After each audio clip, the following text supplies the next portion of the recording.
Good afternoon, everyone, from the Catskill International Film Festival. Thank you guys for watching, and thank you guys for voting and sharing here at the Catskill International Film Festival for both Tahoe Joe and Ghost. These are two hard-hitting suspense horror thrillers that I'm excited for everyone to have this conversation today. Thank you so much, Michael, for joining us. Hey, appreciate you having me.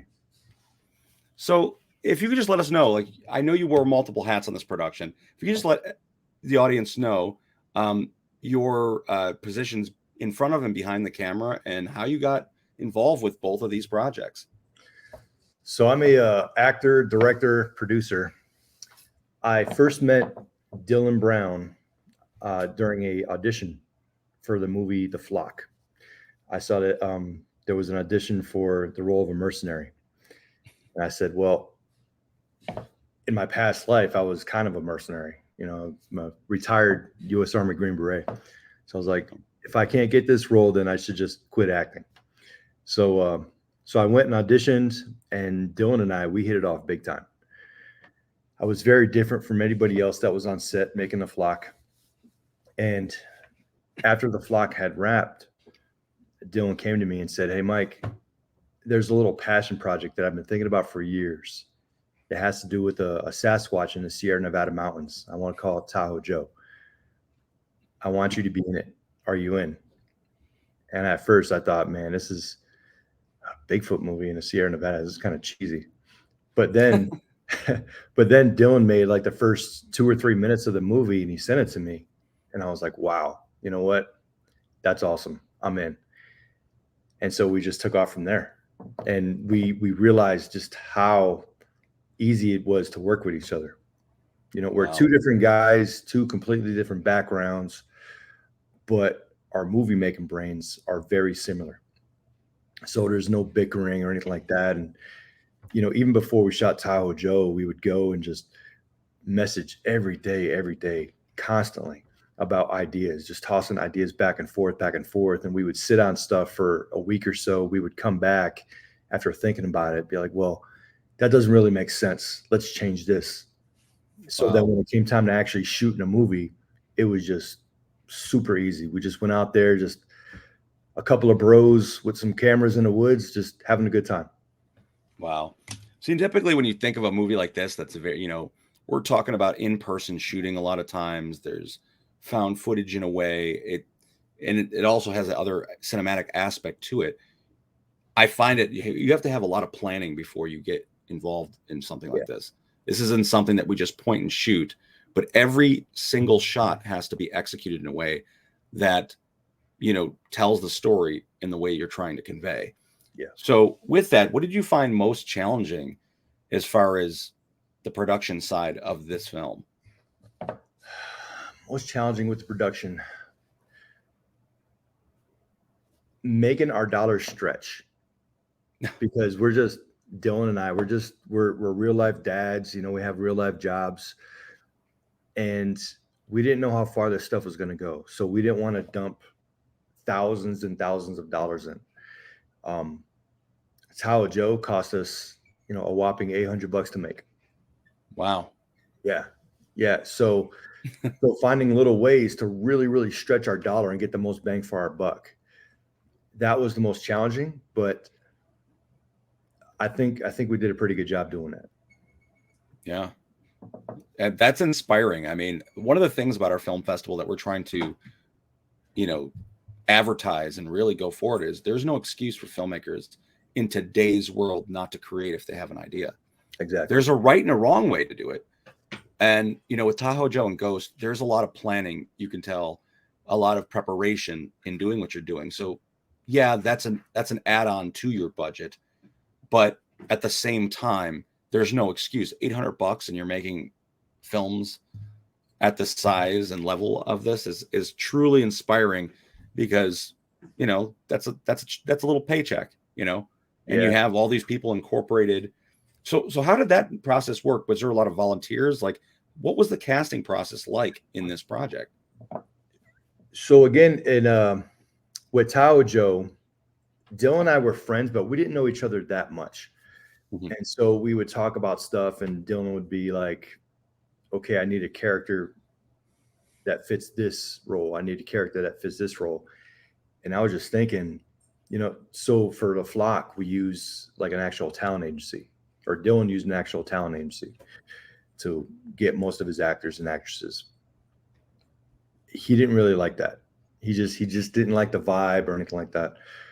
So with Tahoe Joe, he would come to me and say, "Hey, we need this person and that person," and then I would think about all the people that I know in my real life. I was like, "Hey, I got a guy. I got a guy for this. I got a girl for this. How about this guy over here?" And then I would bring all these people, and these are my real life friends and family, and they know I'm real passionate about this stuff, and then, I'm taking it serious. And so they in turn took it serious as well. Mhm. And then so Dylan met these guys, and we were off and running. And it was Wow. just real easy, real easy. Everyone just being very professional on set. There's no script. Tahoe Joe, we didn't have a script. We had some meat and potatoes that we needed to hit in the scene to ensure that we bring up a certain point or something like that. But aside from that, there was no script. We Wow. just we just rolled with it. A lot of the stuff, a lot of stuff that you see Dylan and I talking in Tahoe Joe, that was one take. We just That's it. Some of the stuff you brought up, there's a bunch of points you just brought up that I have to address. Yeah. Your casting decisions is entirely unconventional. And not to say it's wrong, but typically when people involve their friends and family in a project, you know, it not lessens the quality, but there's a sense of like power. How do you get these people to take you seriously? In you know, they know you on a different level than a professional actor. They're there to do a job. Um, how is that like really balancing that out? Well, you have one part where if I thought somebody was immature, somebody wouldn't take it serious, I wouldn't even consider them. Mhm. Everybody that I reached out to, I knew that they would take it serious and they really wanted to be part of the movie. Two, these people know me in my real life. They know I'm a really nice guy. I will give anybody the shirt off my back. But when it comes down to it, I could also be very, very serious and very professional. And so they know not to cross that line just from knowing me for so long and my background and how I approach life and stuff like that. So I had no doubts whatsoever casting these people. You had a miracle on your hands because Yeah. I can get very stern as well, and I'm very serious in the moment. And at times I've worked with like friends or even family, and I've had them even be extras in my film, and I'm like, God damn, like I made a mistake. And I Yeah. know a lot of people have done the same thing. We're like, yeah, because what it is on sets, especially with small budgets, is we want to be comfortable with the people around us, and we don't want drama. And a lot of times when you deal with like talent agencies, not to say that they're wrong, because I've had successes with them as well, but you get a different caliber of people, and sometimes those caliber of people have come with ego. Yeah. They've been on this set with I've had horror stories in the past where an actress came to set who agreed to the role and she auditioned, and you know, she was talking about how low budget certain things were, or this was, and it was actually dampening the entire, like everyone around her. It was like an anchor of their emotions, and they all were going down this spiral with her. And yeah, from that moment on, I did a lot of different type of casting where I picked actors I can trust versus total strangers. Like I'd take a risk here and there, but it's like a long vetting process because you got to think about it. Doing a feature film, if you don't trust these people to return or be a part of the next step of your process, you're left with a big giant gap, where they don't show up or they quit or whatever the reason is. So that's a very great miracle that you had on your hands. And Yeah. Yeah. Well, for example, in Tahoe Joe, the guy Shane, the crazy, crazy conspiracy guy, that's my actual real life work partner. So I've known him for 7 years, wow. and yes, and we've always hit it off very well. Thomas Smith, the guy that goes missing, he's my real life cousin. And so he flew out this way. He flew to Reno, Nevada from the DC area. Wow. To do this film. So That's amazing. they were all going to take it very serious. With that said, like there's this is a bend of the rules. You know, there is no right or wrong way to make a movie. It's if you have in your gut feeling you can trust people, it's possible. Mm-hmm. And Tahoe Joe and Ghost show that this is possible. Now, hitting on the fact of the budget, you talk about $800 or such and such dollars for Ghost. What tactics did you do to accomplish that budget? Were you guys like cooking your own food for cast and crew? Were you barbecuing, or props were your hand making? Yeah, well, so Tahoe Joe, there wasn't really a big cast and crew. So, you know, people would either bring their own food because they wanted to, or, you know, Dylan and I, we would get some food here and there, some drinks and stuff like that. But because it was such a tiny cast and crew, we didn't really have to spend any extra money on stuff. All the locations is filmed at Dylan's house, my house, out in the woods. You know, we filmed outside of the airport, you know, so we didn't spend any money on locations or anything like that. Same thing for Ghost. Wow. None of the locations cost us any money. And that's another thing that Dylan and I are really good at is we go out there and we meet folks and they see we're just generally nice people. We're not trying to screw people over or anything like that. We don't have huge egos. And so people just want to help us out. Yeah. You know, I've been to movie sets where people are spending, you know, a few $100 per day to rent a location. And then they go out there and they didn't do what Dylan and I did. They didn't hash everything out. So while they're on location, paying for this location, that's when they're hashing everything out, just throwing away money. It's so true. Dylan and I, we did all this prep. We did so much prep work for Tahoe Joe and for Ghost before we even shot. Wow. Yeah. That's a key. Prepping, pre-production is like a big thing with filming. A lot of people think like the most critical part of a production is production. Pre-production is very valuable. Planning all that stuff, because the worst thing you can do as a director or a producer is get people to set and you don't know what's really going on. Exactly. You have to be a leader, so you need to be, you know, guiding everyone for the decisions that are being made and have a clear direction of how Dylan's story is going to get told. With that said, because this is like a non-scripted thing, you guys went off of basically a scene-to-scene outline, which I'm seeing more and more projects like that because it's a free form for actors. However, the other side of that is your actors involved. I'm imagining they're really good at improving, because some people aren't good. Even myself, if I'm unscripted, even with a speech, I can't just go off the dome and give something eloquent. I'll look like a dumbass. Yeah. If I go out there trying to, you know, peel something off, I need a teleprompter. So how was that as far as the actors are concerned? Like just going with the flow? You said that you didn't need many takes, but did you kind of like play around with it? Let's try this in a different way with some of the actors. Yeah, we did. Some of them were really nervous. For example, my partner in Ghost, Amanda Morgan, she plays Eve. That's actually my girlfriend's real life babysitter. And she mentioned my girlfriend. Everybody's involved. Yeah. So she mentioned that she wanted to be in a movie, and so, you know, we brought her on. She had a small part in Tahoe Joe. I really liked the vibe she put out, so I brought her up to Dylan, and he gave her the green light to be in Ghost. And she was pretty nervous, you know, just doing improv stuff. And you could tell the first few takes and stuff like that, she was very nervous, didn't really know what to do. But the thing Dylan and I do is working with us is just so easy. You know, we just have a good time on set. We're real easy to get along with. If you want to try something, go ahead and try it. And, you know, we'll sit there and we'll coach people. You know, a lot of things that some of the people that have never done any kind of improv do is they kind of go in there and they overact.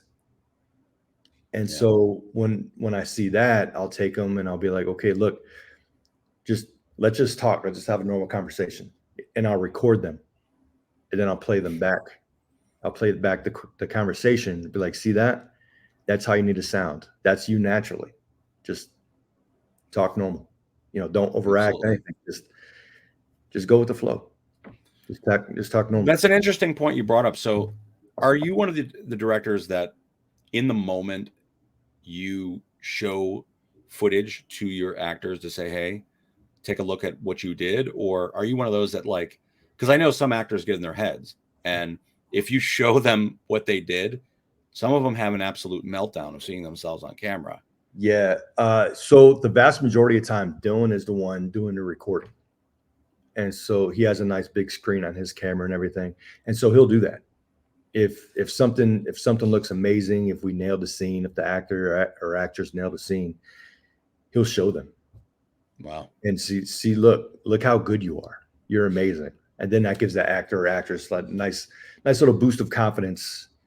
And Mm-hmm. then they're more comfortable on camera after that. It's an important thing you said as far as getting the best, performances out of your actors and actresses, keeping a comfortable environment, Yeah. letting them know that they're doing the right thing, or even the wrong thing, but giving them an opportunity to change it. Because a lot of times people with independent projects, they forget that regardless of the fact that this is an $800 budget, there's something much greater than that $800 budget. It's people's time. Yeah. And people are dedicating their time away from their friends, their family. They're traveling to you. They might be leaving work or taking days off of work. So there's a lot of different elements of sacrifice that goes into this, even your own time. So time is very valuable, but it also has to be an experience. One of the things that I've been asking a lot of people I've been doing Q&As with over the past, week, which I've done a ton, if you've probably seen me online constantly, is people need to know or try to enjoy the moment of being on set.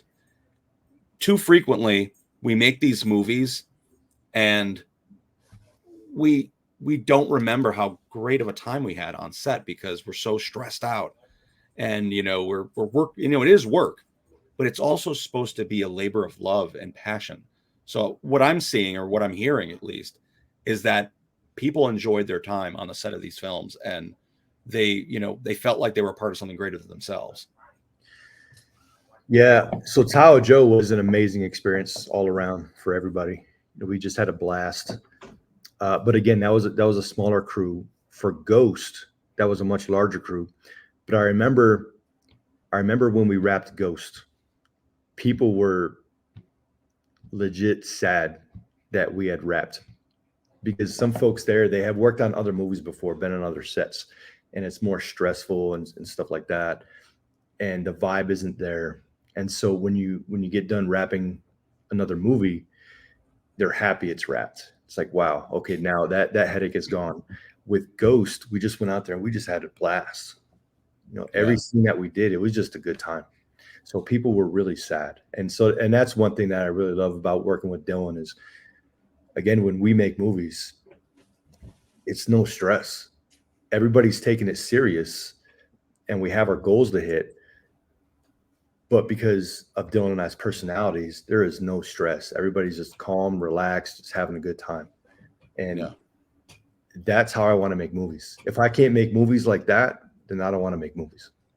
absolutely. You brought up a good point. I mean, I've had history of a film. I'm not going to name the name, but it was such a stressful, experience that I couldn't wait until it was done.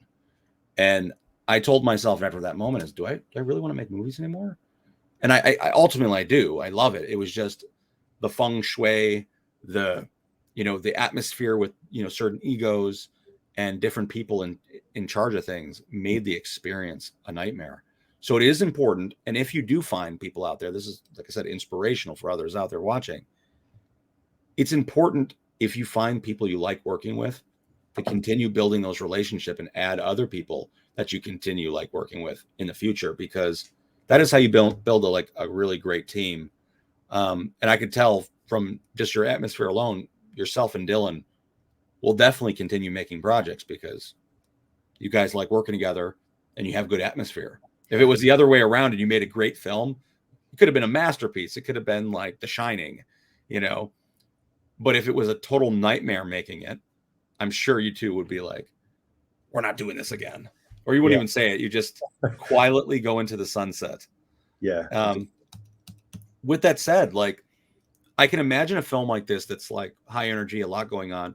There had to be some artistic choices or creative differences between the two of you. How did you guys overcome any of those type of circumstances in either project? Well, so again, that pre-production, man, that is the absolute key right there. That is the key. So we sit there and we talk about stuff, we hash things out. And if there's any differences, what we like to do is, since we're on set already, we'll film it both ways. We'll film it Dylan's way, we'll film it my way. And then what we'll do is we'll put everything together, we'll go back and look at everything, and we'll see what flows better. You know, and there's no egos there. So if we go with Dylan's, I'm not butthurt. If we go with mine, Dylan's not butthurt. Nothing like that. It's all for the betterment of the film. You know, so we do all this pre-production stuff. We hash everything out, and like I said, him and I, we kind of have the same movie making brain. We're always thinking the same stuff, maybe a little bit different here and there, but we just talk everything through, and we go out there. We'll film it a couple different ways. We'll see which one fits the best, and we'll go with that. So that's how we get over our differences, and it works out. That's great. A great working relationship. Continue that, and keep making art. One of the things that unites both of these projects to me is the sense of adventure. There's such a sense of suspense in both projects because, you know, myself on the outside of filmmaking, I'm an urban explorer. I love, you know, the history and the, you know, just the natural environment of going through ruins. And, you know, I love hiking, and I love that type of that, you know, you'll never feel anything like, you know, going through the woods. All your imagination runs wild of the possibilities and those that have traveled those woods before you. In the creativity of this, you know, on the outside, are you guys also, is this like something that you dig, like the environment, the woods, the, you know? Yeah. I love hiking. I love exploring. You know, I'm always going to like abandoned places, ghost towns. The opening of Ghost was in the Donner Tunnels, about an hour from the house, and that was a wild day. And so one thing that we really love about our movies, and we decided to keep on doing with our movies, is, you know, we realize we don't have big budgets and stuff like that. We don't have Hollywood level actors or anything like that. So if somebody watches our movies and they hate our movies, we want them to like at least one thing about our movies. And with us, it's locations. So we're always finding some cool locations, you know, the Lake Tahoe area, the train tunnels that we opened Ghost with, you know, abandoned buildings, stuff like that. So we like people to sit back and be like, wow, that place looks really awesome. That's cool. That at least that's a plus in the movie. I hated the rest of the movie, but wow, look at that location. Yeah. It's something that it's definitely something that it is a big highlight. I'm not saying it's the best highlight of the films, but it's a big highlight in the fact that it increases the production value. Yeah. Because as an audience member, because regardless of what I am, as an audience member watching your film, I'm seeing the actors on an adventure too. I know they're in some decrepit places in real life. Like, they're not acting that. That is real. They are really in the forest. You know, they're really out there in the woods. You know, that's not acting. It's reality.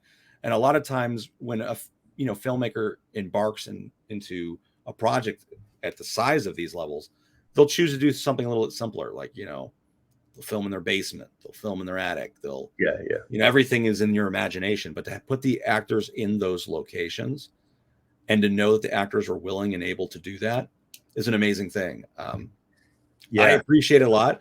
It's a guerrilla style filmmaking that my career basically initiated on. Everything that I started with was kind of like, listen, we're in the city, we this sweet location, we got to do something here. And a lot of people will shake their head at that idea, but that's how 90% of creative start. They're just not willing to admit it. And so many of these, like, you wouldn't have had those locations otherwise. It's a guerrilla style that I really appreciate. Yeah. So let me tell you about the opening of Ghost real quick. So with Ghost, so on Thanksgiving, in 2022, I had an emergency appendectomy,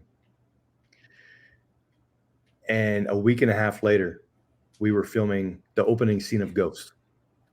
And so I'm driving everybody, like my whole crew and stuff. We're driving in my car, and we're doing 20 miles an hour on the highway because there's a snowstorm. And then we get to the location of the tunnels. And again, there was a snowstorm. So there was about 3 to 3.5 feet of snow, fresh snow, Wow. in order to get to these tunnels. And so I'm a week and a half after having my appendix ripped out of me. Wound is still fresh and everything. And because of who I am, I'm the number one guy. So I'm clearing the path with this fresh appendix, removal and just dying. But we wanted to get the shot. We knew it was a very unique location. We knew it would look great, so the actors and actresses that we have with us, they were people that I've known for a little while. And I knew that they would be okay going through the snow and being freezing cold and everything like that.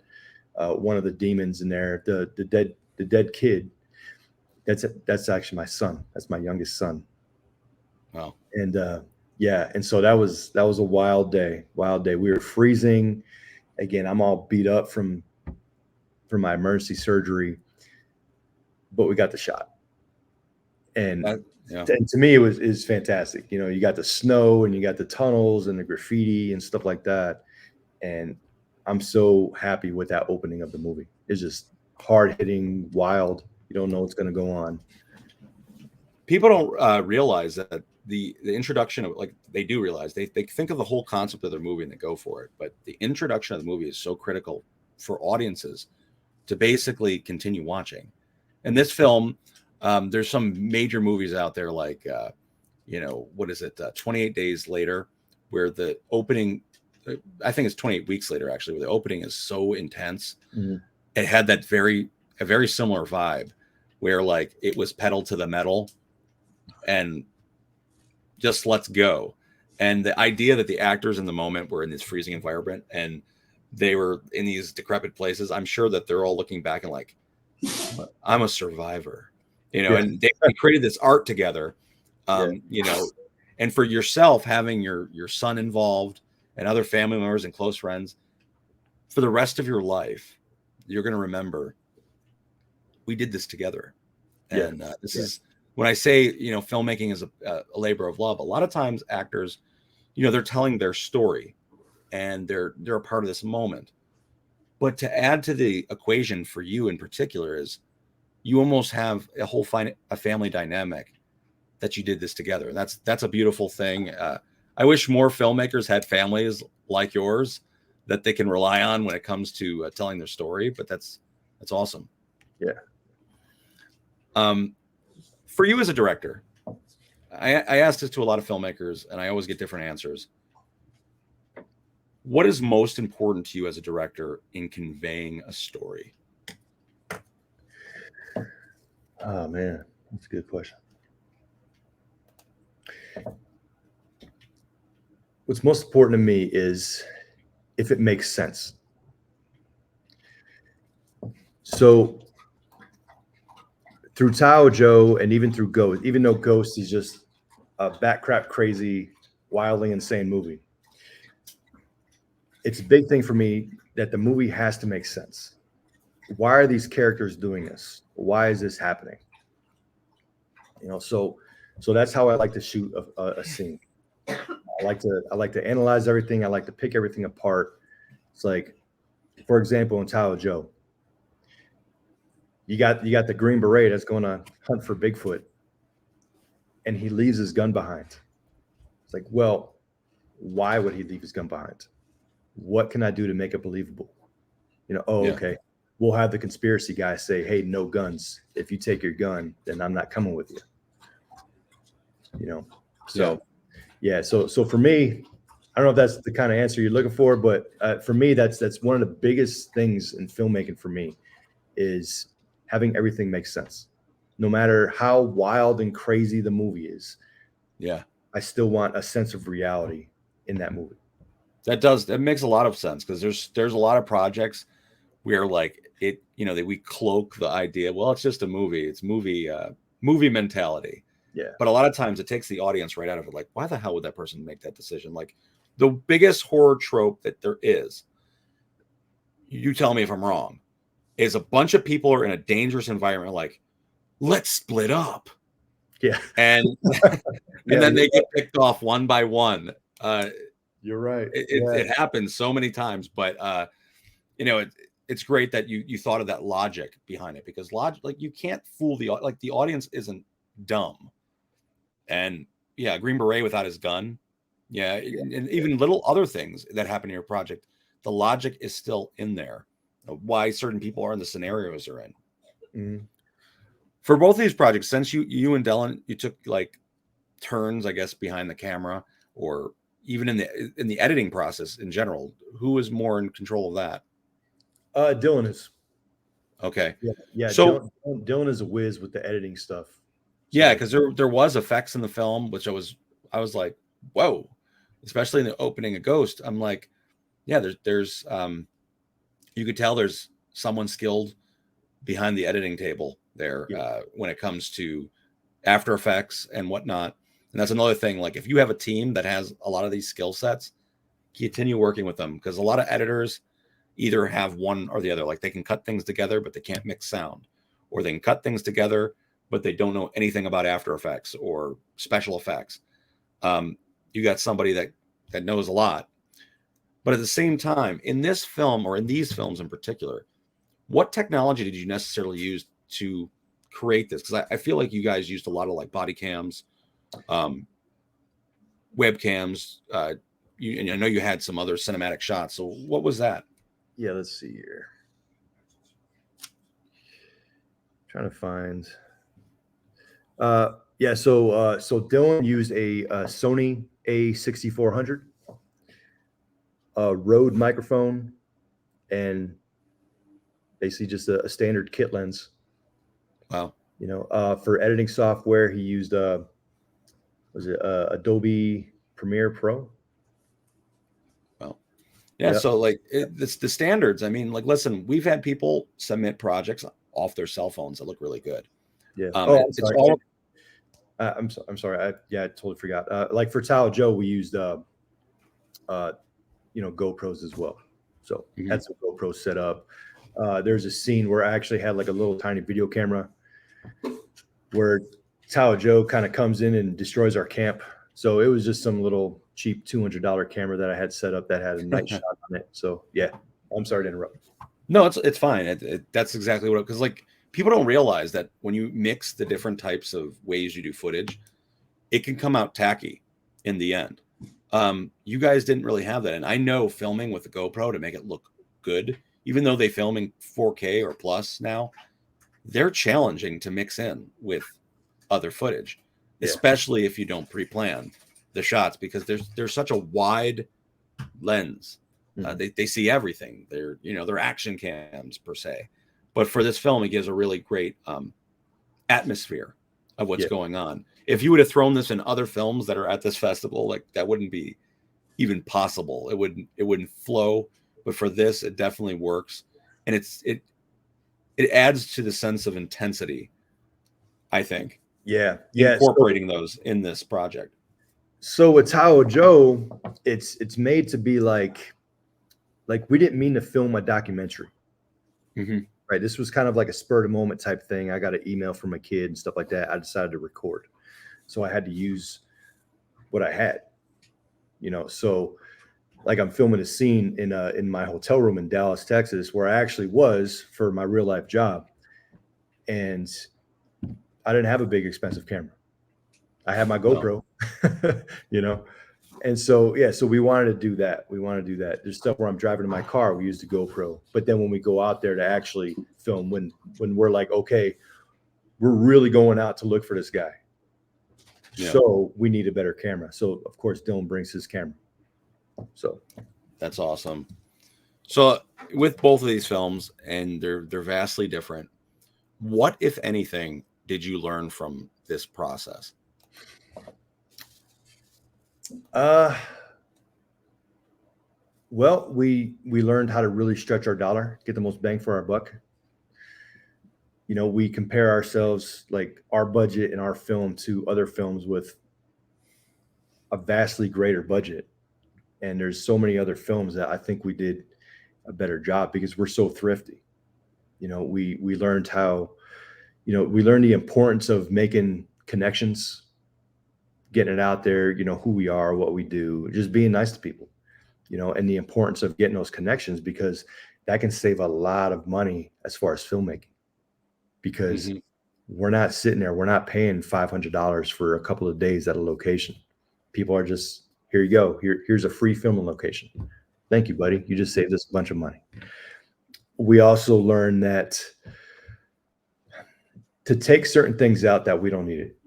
Like looking back at Tahoe Joe after it was released, if we can go back and do it again, we would actually cut the movie by maybe 5 minutes or so. There's certain things we wouldn't put in there. Long drawn out walks through the woods and stuff like that. We'd cut that down a little bit. So just to make it flow a little bit better, so people don't lose interest. So Pacing is everything. Yeah. In a film, there's some beautiful films that afterwards I was like, I loved it. There was elements that I absolutely adored, but because of the pacing, that's a one-time watch. Mhm. It could have been on my forever list. I won't Yeah. name names of films because it is what it is. But there's some beautiful, awesome films that have come through our festival even in the past that are great, but the pacing may be off.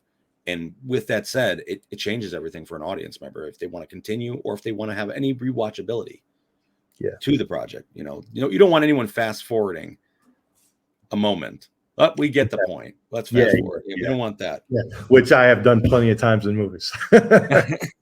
But it's important. But I necessarily haven't felt that in either of these projects. And what you were saying before, it's crazy to think there's so many outlets out there now, whether it's Tubi or YouTube or whatever it is, Prime, that people are putting their projects out there. They're self-distributing. And you see other films that are on Netflix that are so bad and you can't even believe they got on there. Yeah. But a lot of people don't realize there's certain clauses on those networks where they have to be made with a certain type of budget or whatnot, or a certain camera to be on there. And it's but what you create or what's on there, some of the content's on there, someone that made an $800 film is superior in a quality concern. Because what I think is the work, the organization, and all that matters above the price that you got there. Because a lot of times it's kind of you ever see the construction memes or whatever, where there's 20 guys on a construction crew and 19 of them are just standing around smoking cigarettes and watching the one guy in the hole. Yeah. It's the same thing on a lot of movie sets. There's a lot of people waiting around, and money is getting spent, but the quality and the effort and everything sometimes isn't there. So it just shows you that great things don't always come in giant price tags. Yeah, you're right. Yeah, a lot of these movies, they can easily save, some of your, I don't know, $200,000 movie. It can easily save a good $6,000-7,000 by just taking their time in pre-production. Mm-hmm. Because if all this extra money is spent by people just sitting around, waiting around, doing nothing, you just wasted all this money. So you don't need to brag about how much you spent on this film. We're proud. We are so proud that we only spent $800 on Tahoe Joe because of what we accomplished with that money. Ghost was maybe, I don't know, $4,500 total. Yeah. And that's because we just had so many people and everything like that. So, and we had to get some props and everything, but still, again, we didn't, on Ghost and on Tahoe Joe, we didn't sit around and just kind of let the clock tick and waste money. We took our money and we just got the most bang for our buck. And a lot of these filmmakers, they don't do that. Yeah. like like I said before, a lot of filmmakers, it's a status thing. I don't know how many times I told you about my experience in the past film where someone was like, oh, this doesn't seem like it has production value, blah, blah, blah. I've seen movies with, multi-million dollar budgets not take home any sort of nomination or accolade at a festival, while some guy with an iPhone walks away with Best Picture. It happens. And it's like I said, you did a wonderful job stretching the budget, and it's inspirational for people looking to do this. You don't need a red, you don't need a black magic. You don't need these, industry standard cameras to make a movie. Yeah. You really don't. You can make it with $800. Mm-hmm. And with that said, I want to leave you with this, because I can go all day about these projects and it's a lot of fun. What is next for you as a director? Tahoe Joe 2. Awesome. Yeah. So sequel. Yeah. Wow. Sequel. Yeah. Yeah. Bigger budget. Better costume. We've already started. We filmed a couple scenes for it already. So our finale scene is going to be filmed mid-January. Wow. We are so pumped about Tahoe Joe 2. Like, we have such big plans. When you watch Tahoe Joe 2, I think it's going to blow people's minds. And then people will go back and watch Tahoe Joe 1 and be like, I get it now. It's awesome. Yeah, we're having so much fun doing this. And so we have some great locations, and so again, it's phenomenal. Again, the locations that we have, people volunteered. Oh, hey, by the way, I have this. Here you go. So it's a beautiful thing. Keep on making films, Michael. And I'm inspired by this conversation. I think a lot of people will take so much insight from this.